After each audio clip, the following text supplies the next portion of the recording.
Dobar dan svima, moje ime je Božica, vlasnik sam računovodstvene firme Biznis Modus Team Kruševac. U današnjem videu otkriću vam koji je to najpovoljniji oblik oporezivanja za preduzetnike.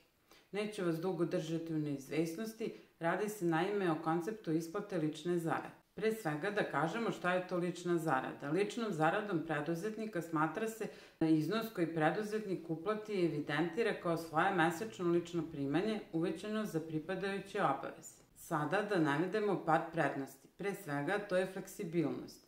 Fleksibilnost u određivanju visine zarade, jer preduzetnik samostalno određuje visinu svoje lične zarade.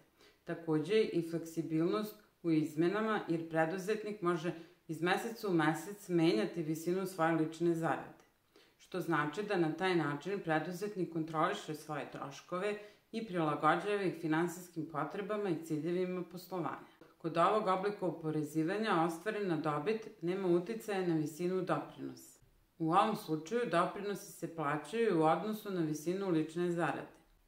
Minimalni iznos koji je preduzetnik u obavezi da plati za svoje doprinose u ovom trenutku je oko 15.500 dinara. Osnovica za plaćanje doprinosa predstavlja i osnov za obračun buduće penzije preduzetnika.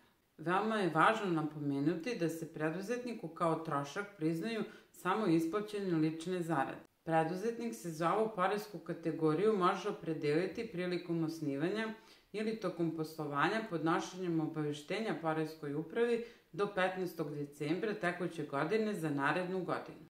Sve ove karakteristike čine ličnu zaradu preduzetnika efikasnim alatom za optimizaciju poreza i kompletnog poslovanja.